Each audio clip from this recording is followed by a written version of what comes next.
नमस्कार। छत्तीसगढ़ के समस्त विभागों में काम करने वाले कर्मचारी और अधिकारियों के समयमान वेतनमान और क्रमोन्नति वेतनमान को लेकर एक बहुत ही महत्वपूर्ण आदेश सामान्य प्रशासन विभाग के द्वारा जारी कर दिया गया है।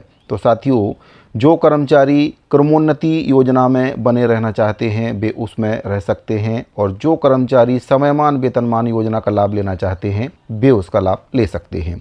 तो जो आदेश जारी किया गया है, कुल 7 बिंदुओं पर आदेश जारी किया गया है। समस्त कर्मचारियों पर इसका प्रभाव पड़ेगा। इसके बारे में पूरी जानकारी आपको इस वीडियो के माध्यम से देने वाला हूं। सबसे पहले आपको मैं ये बताना चाहूँगा कि क्रमोन्नति वेतनमान और समयमान वेतनमान क्या होता है। तो साथियों, एक लंबे समय तक जब कोई कर्मचारी एक ही पद पर अपनी सेवा देता है तो उसको 8, 16, 24 वर्षों में एक समयमान वेतनमान का लाभ मिलता है। इसमें कर्मचारी की सैलरी में कुछ इजाफा होता है। ऐसे ही जो क्रमोन्नति योजना है, अगर कोई कर्मचारी लंबे समय तक एक ही पद पर बने रहता है और उसको पदोन्नति का लाभ नहीं मिलता है तो फिर उसको क्रमोन्नति का लाभ दिया जाता है। क्रमोन्नति का मतलब ये है कि वह कर्मचारी उसी पद पर रहेगा, लेकिन उससे अगला जो पद है उसका वेतनमान उसको दिया जाएगा। यानी कि शिक्षकों के मामले में अगर हम समझें तो अगर कोई सहायक शिक्षक प्रमोशन होकर उससे उच्च पद पर जाता है तो उसको उसका वेतनमान मिलता है, लेकिन अगर उसकी पदोन्नति नहीं होती है तो फिर उसको बिना पदोन्नति के ही क्रमोन्नति का जो वेतनमान है वह दिया जाएगा। यानी कि वर्ग 3 में अगर कोई शिक्षक है तो उसको वर्ग 2 का वेतन यहाँ पर दिया जाएगा। तो ये क्रमोन्नति योजना है। और समयमान मैंने आपको बताया ही है कि 8 वर्ष, 16 वर्ष और 24 वर्ष में एक समयमान वेतनमान का जो लाभ है वह कर्मचारियों को दिया जाता है। तो अब सरकार के द्वारा एक पत्र जारी किया गया है सामान्य प्रशासन विभाग के द्वारा, जिसमें कुल 7 बिंदुओं पर कहा गया है कि जो क्रमोन्नति वेतनमान है उसको समयमान वेतनमान योजना में परिवर्तित किया जा रहा है। तो जो पत्र जारी हुआ है, सबसे पहले आपको उसके बारे में बता देता हूं कि क्या कुछ पत्र में कहा गया है। तो साथियों, ये जो पत्र जारी हुआ है छत्तीसगढ़ शासन सामान्य प्रशासन विभाग से जारी हुआ है। 9/6/2026 को पत्र जारी किया गया, जिसमें विषय है सामान्य प्रशासन विभाग के द्वारा प्रचलित क्रमोन्नति योजनाओं का वित्त विभाग के प्रचलित समयमान वेतनमान में समाहित करने बाबत। इसमें कहा गया है कि सामान्य प्रशासन विभाग के द्वारा प्रचलित क्रमोन्नति योजनाओं का वित्त विभाग के प्रचलित समयमान वेतनमान में समाहित करने बाबत विचार विमर्श हेतु सचिव वित्त विभाग की अध्यक्षता में गठित समिति की बैठक दिनांक 12/3/2026 में निम्नानुसार निर्णय लिया गया है। यानी कि 12/3/2026 को इसको लेकर एक बैठक रखी गई थी, जिसमें क्रमोन्नति वेतनमान जो योजना है उसको समयमान वेतनमान योजना में परिवर्तित करने का निर्णय लिया गया है। कुल 7 बिंदुओं पर निर्णय लिया गया। इसके बारे में भी आपको बता देता हूं कौन से वे बिंदु हैं जिन पर यह निर्णय हुआ है।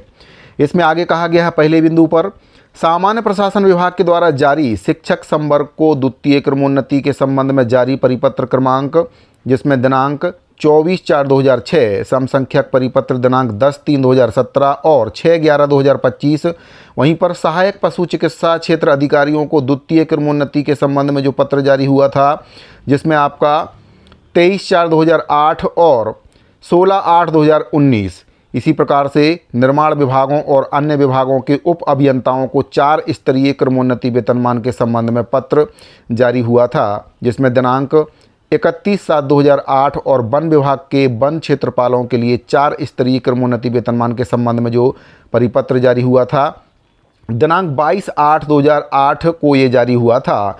तो अब ये जितने भी परिपत्र जारी हुए हैं दिनांक 31/3/2026 के बाद समाप्त समझे जाएंगे। जितने भी परिपत्र क्रमोन्नति 4 स्तरीय वेतनमान पदोन्नति को लेकर पूर्व में जारी हुए हैं, अब वे सभी निष्क्रिय माने जाएंगे और अब जो ये आदेश जारी हुआ है इसके अनुसार कर्मचारियों को योजनाओं का चयन करना होगा।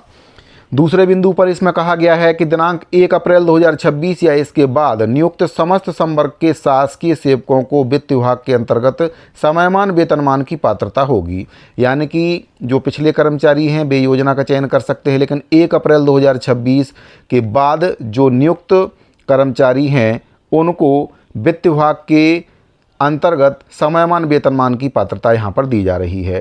दिनांक 31/3/2026 तक नियुक्त शासकीय सेवकों को क्रमोन्नत वेतनमान या फिर समयमान वेतनमान, जो भी उनको समझ में आ रहा हो, जिसमें उनको लाभ हो, किसी एक योजना का चयन वे विकल्प के रूप में यहाँ पर कर सकते हैं। 2 विकल्प उनको दिए गए हैं, या तो वे क्रमोन्नति वेतनमान योजना का चयन कर लें या फिर समयमान वेतनमान योजना, जो भी उनके लिए लाभप्रद हो उसका चयन वे कर सकते हैं।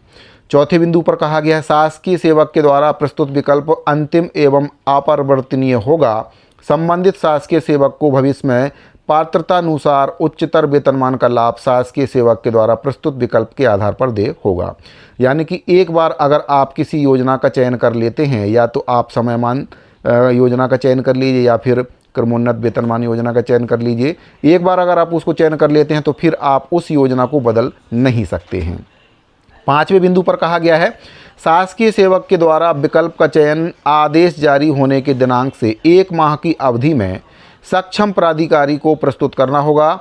यदि समयावधि में विकल्प प्रस्तुत नहीं किया जाता है तो यह माना जाएगा कि संबंधित शासकीय सेवक के द्वारा क्रमोन्नति योजना में बने रहना का जो विकल्प है वह चुन लिया है, और निर्धारित अवधि के पश्चात प्राप्त विकल्प पर विचार नहीं किया जाएगा। यानी कि एक बार अगर आपने योजना का चयन कर लिया है तो फिर बाद में इसमें किसी भी प्रकार का जो विकल्प है वह बदला नहीं जाएगा, और 1 माह की जो अवधि है वह इसमें दी गई है। 1 माह की अवधि में जो भी विकल्प आपने चयन किया है उसको यहाँ पर प्रस्तुत करना होगा। 6वें बिंदु पर कहा गया है, सक्षम प्राधिकारी के द्वारा शासकीय सेवक से प्राप्त विकल्प को सत्यापित करके संबंधित के सेवा अभिलेख में दर्ज कर और चस्पा किया जाएगा। तो जो भी विकल्प उनके द्वारा चुना गया उसको उनके सर्विस बुक में चढ़ा दिया जाएगा, कौन सा योजना का वे विकल्प लेना चाहते हैं।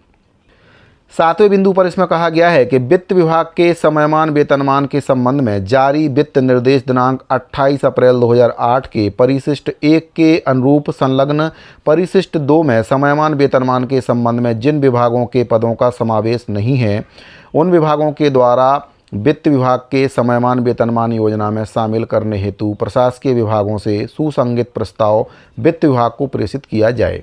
यानी कि जिन भी विभागों में अभी तक समयमान वेतनमान योजना का विकल्प नहीं है तो वे विभाग जो प्रस्ताव है वह बनाकर वित्त विभाग को दे सकते हैं।